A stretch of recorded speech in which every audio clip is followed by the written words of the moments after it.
soccer mums and dads, rejoice! The new 4th generation Toyota Kluger is here at last. And the 7-seater family SUV is not only bigger than ever before, it's also got its biggest draw card yet, a hybrid drivetrain. If you'd like to skip to some specific categories, you can use the timecodes that are listed just over here, or if you're viewing on YouTube, you can use the chapters down here.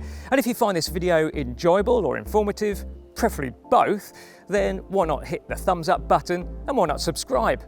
This model will take the Kluger nameplate past 200,000 sales in Australia, and it was the best-selling car-based 7-seater SUV in 2020. So you might say it's a popular vehicle. Priced from $47,650, the Kluger has gone up a bit in cost as well as size. The Kluger is now almost 5 metres long after gaining nearly 8 centimetres nose to tail, so it's now closer to a Mazda CX-9 or Hyundai Palisade in length, rather than a Kia Sorento, Hyundai Santa Fe or Mazda CX-8. 6 centimetres of that extra length is between the axles, and that bodes well for more interior space. I can't say the Kluger has ever been a handsome SUV. The 3 previous versions were a bit blocky and a bit slab-sided. This one? Well, I'm not sure you can exactly call it handsome either, but it's certainly not bland. But let us know what you think in the comments section below. The front end, virtually identical to a RAV4 from the front, but that's not necessarily a bad thing, though this is definitely more than a long wheelbase RAV4. There's a lot more emphasis on the guards, front and rear, and particularly at the rear. It almost suggests this is a rear-wheel drive car, but it's not. It's front-wheel drive or all-wheel drive. You've got a greater skew towards the bodywork over the glass, this ratio here that designers always work with. That glass area along the side, much narrower than it is even on the RAV4, also tapers more dramatically towards the rear. What else have we got? Well, we've got a little bit more ride height. That's increased by about 8 millimeters and gives you about 2 centimeters more ground clearance than a RAV4. Still all a little bit extra handy going off-road. The wheels, okay, if you have the GX base model or the GXL mid-range model, you get 18-inch wheels, but a different design. And if my video editor is doing his job properly, he'll be showing you pictures of those right now. Let me know if he doesn't. This is the Grande flagship version. That sits on 20-inch wheels, the biggest ever fitted to a Toyota. I said the Kluger had gone up in price, and this Grande is the first Kluger to cost more than $70,000. The RRP is just over 75 grand, but to drive away this particular spec will cost you nearly 85 grand. Or to look at it another way, that's $12,000 per seat. But I hope there are no cheap seats inside. We have auto tailgate, that is standard on mid-range GXL, and if you get the Grande version, please excuse those beeps, you get gesture control so you can open and close the tailgate with a kick under the bumper. Inside, the space behind the third row seats has gone up by about 46 litres to 241 litres. So as you can see, that's quite a generous amount of space.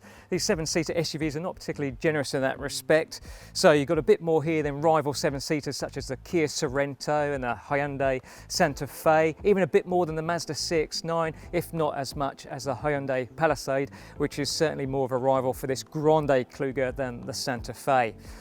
You're not going to get 7 people and their holiday luggage in a 7-seater SUV basically, but you will get a pram easily in it here, and certainly plenty of sports bags or school bags. Let's fold down those third row seats. Do that by levers on top of the seats, and when you tip it forward, the headrests go down automatically as well, so that's very convenient. Same on the other side. There we go. So Toyota says the boot space has expanded by about 5 centimeters long ways and a little bit of extra width as well. 552 litres. Look, this is a pretty big boot, certainly practical, but you do get bigger boots in pretty much every other rival SUV. We've got a bit of underfloor storage here.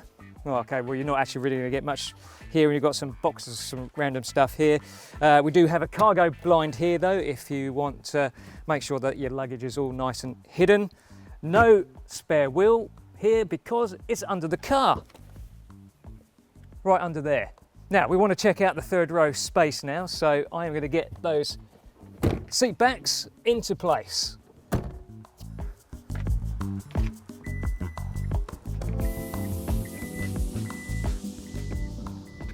A wide rear door That's helpful to start off with. Now, one stage operation to get into the third row. Seat lever on the shoulder, tilt, slide forward. And that's a pretty generous aperture for getting into the third row, wider than some rivals such as the Kia Sorento, which I will mention a few times because that's kind of a benchmark in this segment. For reference, I'm 5'8", average height. I've got the second row set to legroom. That's kind of comfortable for me. In the third row, you know, space is all right. Headroom, okay. Knee space, okay. It is a bit of a knees up position though, so I'm not sure you'd put grandma or grandpa back here. And you can't put little uns because there are no top tether points behind the seat backs or ISOFIX points. So it doesn't quite give you that child seat versatility that you would get in, say, the Palisade or the Sorento or even a Mercedes-Benz GLB.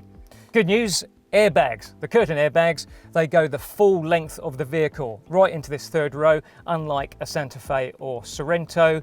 And this is the third row that's easy for the third row passenger to get out of because you just pull that same seat shoulder lever and forward. This is the seating position I'd set for my third row to give me at least a semblance of legroom, but you can take the bench all the way back to this position. And well, you know, if you've got younger kids or adults in there that don't need too much legroom, and look at that, ample space, lots of it, headroom, still excellent. The door bins, not particularly wide, but they will take a couple of average sized family drinks bottles, no problem. You've got seat pouches here in both seats. Nothing really particularly innovative that you get with Skodas or say the Sorento, which yes, I mentioned earlier, which has these very clever integrated cup holders in the doors and integrated bottle holders.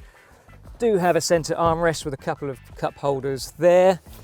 You've got dedicated aircon with temperature control, fan control. Now that's from GXL up to the Grande. Down here we've got a couple of USBs, that's handy, and also an HDMI port. You don't see those very often. Something else you also don't see very often, this, a Blu-ray disc player. Very 2006, saying that, when my 8-year-old son came into this car, he got particularly excited about the Blu-ray player until I said to him, we don't have any Blu-ray movie discs. But, you know, don't most parents have iPads these days for their kids? Except my kids don't get iPads because I'm a cruel parent and won't let them have it in the car. But if they did use the Blu-ray system, you do get some lovely wireless headphones. And if you want to watch those Blu-ray movies glare-free, Grande comes with blinds. That Blu-ray system is a $1,500 option, and if you do get it, you do miss out on the panoramic roof that's standard on this Grande model. But instead you can have a no-cost option tilt and slide roof here, a little bit smaller but still gets a bit of light into the cabin. Now, perception of quality, not bad. Got some nice leatherette here on the dash and on quite a bit of the doors here. So soft touch around, but there is also some hard plastics, which does feel a bit cheap and scratchy on the doors. Steering wheel, nice and smooth. The seats, leather accented, not a nice Napa leather accented seat that you get on some rivals, but it's still pretty nice and a nice pattern here. And you can see you've got some little holes in here, and that's because these are ventilated in the Grande as well as heated, only heated in the GXL, the mid-range model. Bit of a slabby section here in this matte grey plastic isn't particularly good either. Practicality, not too bad. Door bins, as with the rears, a bit on the narrow side, but we'll take a typical water bottle. The glove box, a bit on the small side for a vehicle of this size, but it's okay. A couple of cup holders there. One of my favourite bits for the storage, this little console centre box, which is accessed by a sliding tray lid. It's about 15 litres in there according to Toyota, and you'll get plenty of stuff in there, bottles, even a little storage tray here, very handy. That could be for a mobile, although a more natural place for your smartphone. These shelves that you got here on the dash in there and in the middle here, and this one in the middle even comes with a cable run here, so you can have your lead going down through here into the USB port and not making your dash all look messy. Even a tray here for your phone, but no wireless charging. It's 2021. Toyota, we need to talk about infotainment. It's 2021 and this system just isn't good enough. 8-inch display, most rivals have displays that are about 20% larger at least. They have much better resolution, more interesting graphics. Look at this, you just got these sort of basic icons here, not a lot of colour going on. The navigation map looks pale. Navigation guidance, it's on the vague side. Yes, you can plug in your smartphone, you can have Android Auto and Apple CarPlay. A lot of people will use that, but my family, and I know other families, kind of mix things up a bit, and the integrated factory system, yeah, it could just be a lot better. Toyota, you're the world's largest car maker, get your act together. However, one upside, JBL system, that's standard on the Grande, and that is really good. Lovely clarity, so a big thumbs up to that. In the Grande, you also get a head-up display. That looks good too, and you get speed limit recognition, you get your digital speedo, and you can have the nav guidance on there. No fully digital instrument display, not a big deal. You do get two nicely presented dials and a center display, 7-inch TFT, which has got various info and your eco monitors, etc., trip computer. Overall, just the vibe you get from the Kluger is not the semi-premium, sophisticated feel you get in some rivals, such as the Kia Sorento or Mazda CX-9.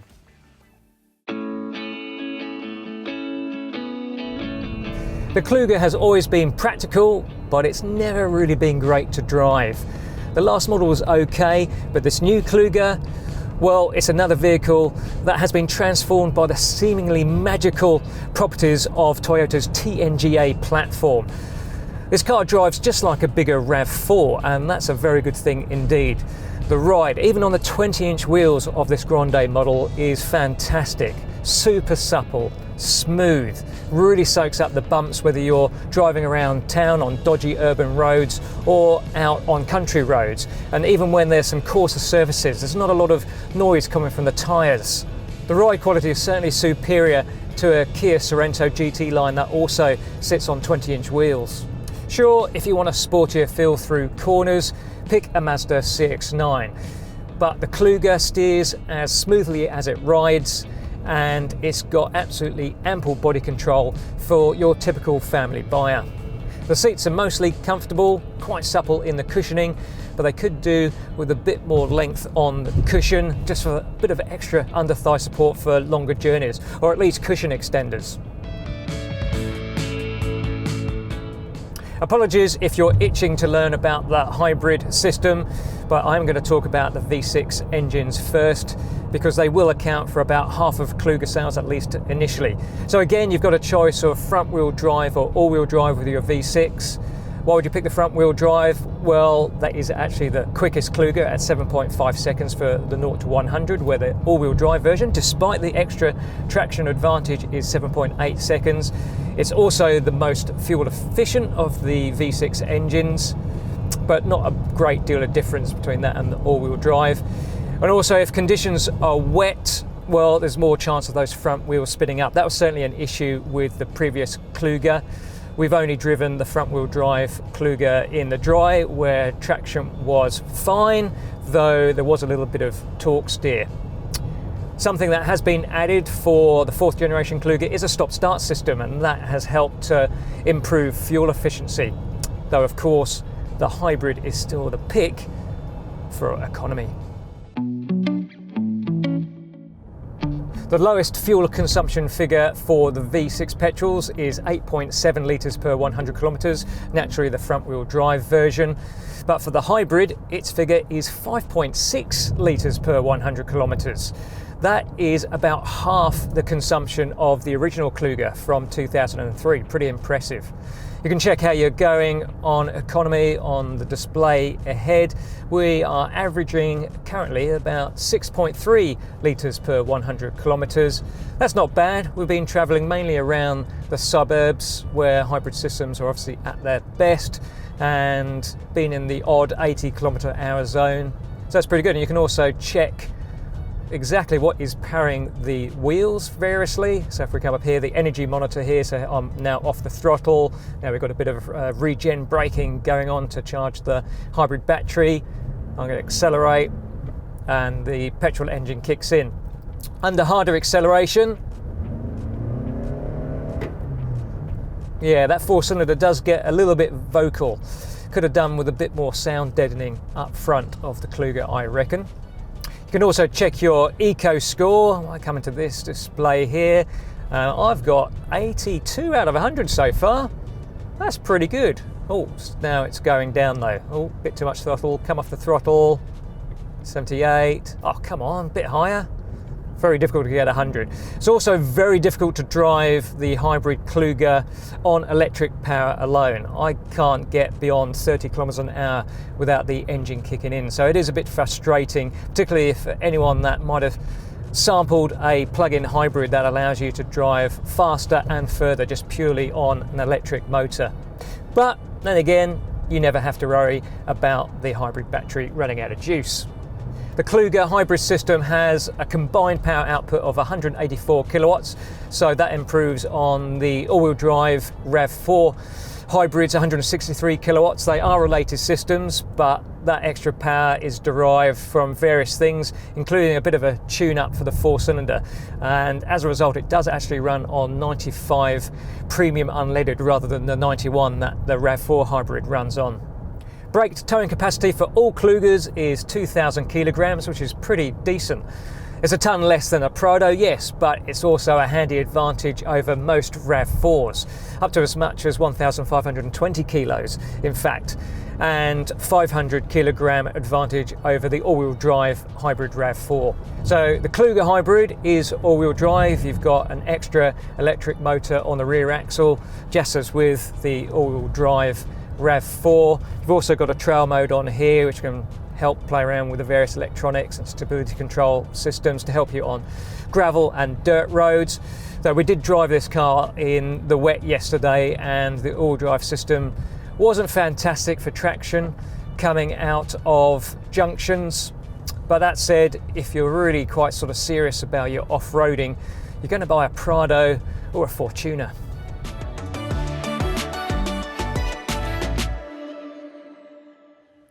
Interiors are arguably the most important aspect of any 7-seater SUV. And in this respect, there are alternative SUVs that offer smarter functionality, a vastly better infotainment system, and a generally more contemporary vibe. And I'm thinking Kia Sorento particularly in this case. The Kluger, however, has never been more spacious, and it's never been better to drive. And with that hybrid option, of course, it's going to hold huge appeal.